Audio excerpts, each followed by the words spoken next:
Greetings, math students, from Mrs. Marcellus and graphing guru Gottlieb. Today we're going to learn to construct and interpret box plots.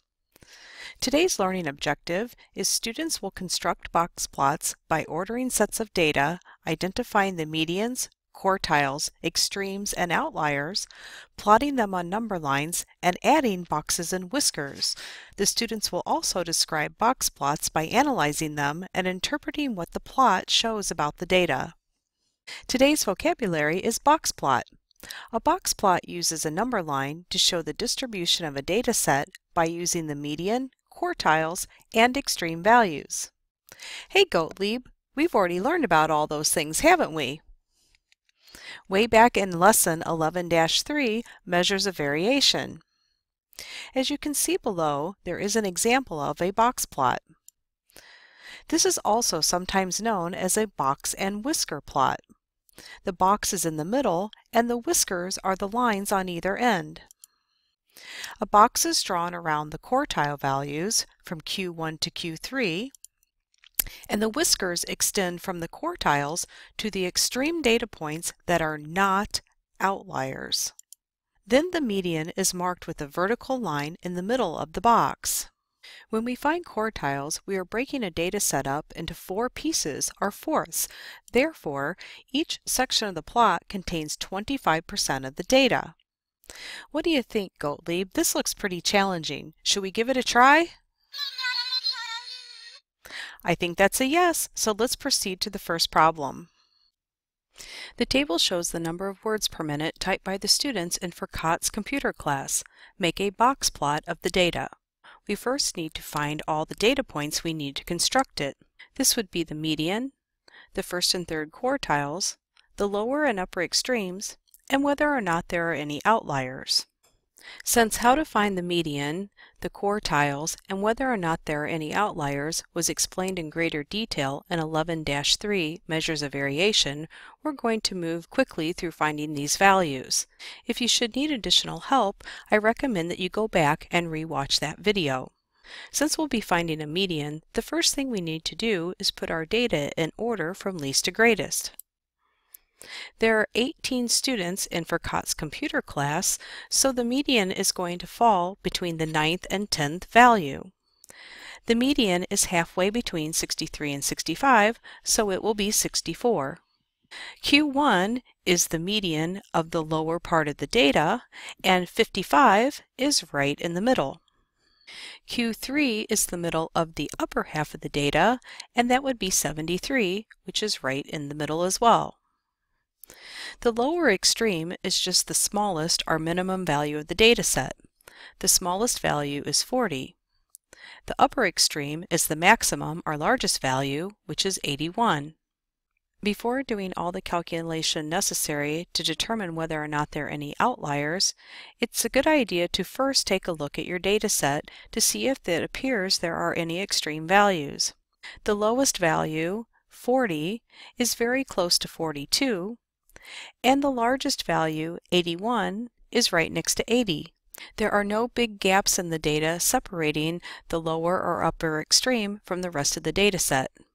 Therefore, we know there are no outliers. Now that we have identified these key points, we can construct our box plot.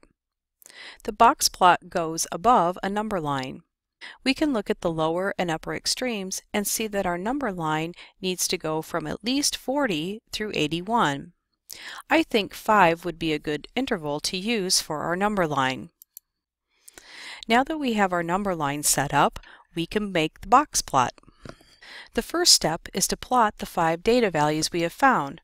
We can start by plotting the median, which is 64, then Q1 at 55, Q3 at 73, the lower extreme at 40, and the upper extreme at 81.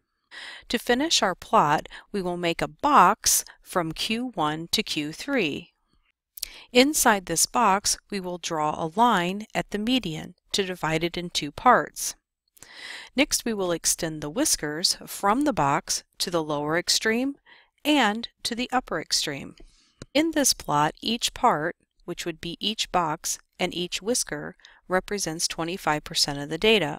Since there are 18 students in Furcat's computer class, this would be about 4.5 pieces of data per section.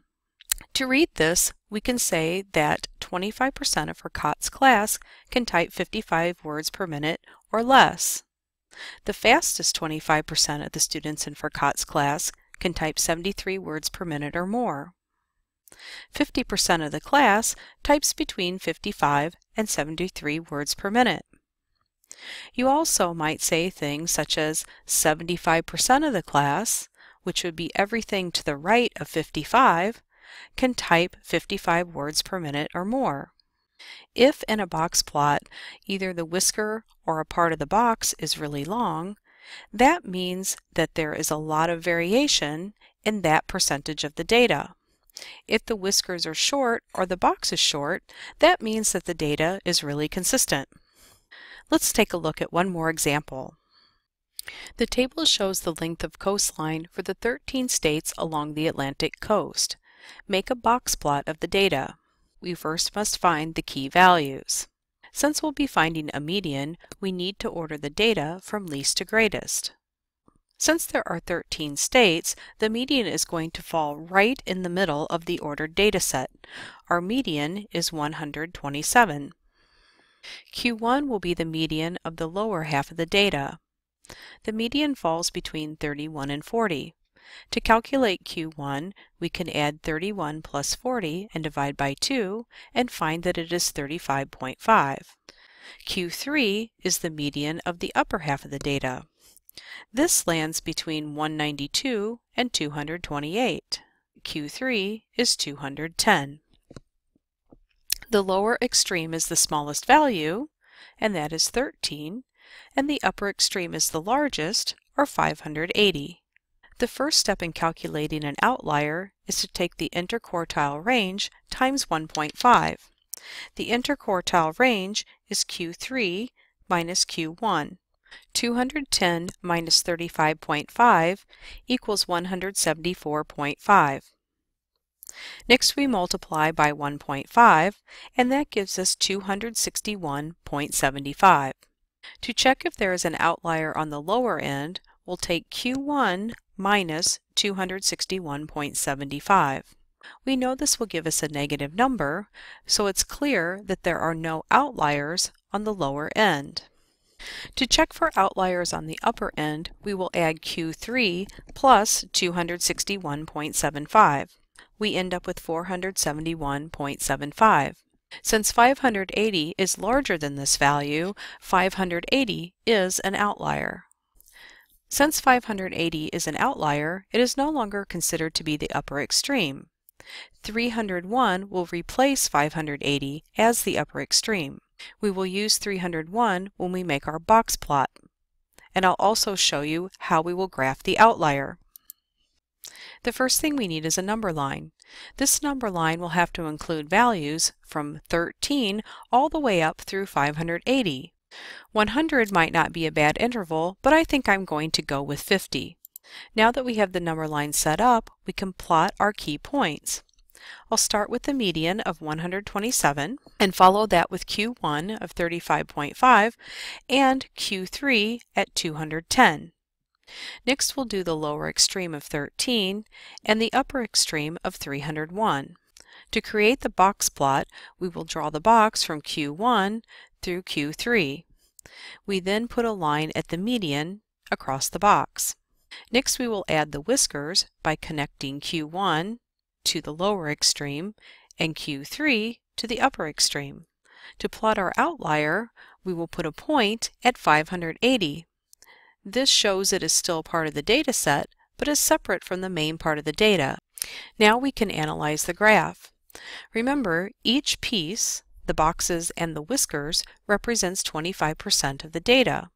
The lower whisker is very short, which means the data is close together. 25% of the states have a coastline between 13 and 35.5 miles. The upper whisker is a little bit bigger and ranges from 210 to 301 miles. 50%, or half of the states, fall between 35.5 and 210 miles. You typically will be given specific questions to answer. However, if you are simply asked to interpret the data, remember that there is not one specific correct answer. You just need to make intelligent statements about what the data tells you. Furqat told me you were on the bottom whisker in his typing class. Is that true, Gottlieb? Well, I suppose it is probably pretty hard to hit just one key at a time with those hooves. What do you say we do some practice? That concludes our lesson on box plots, so bye for now, math students.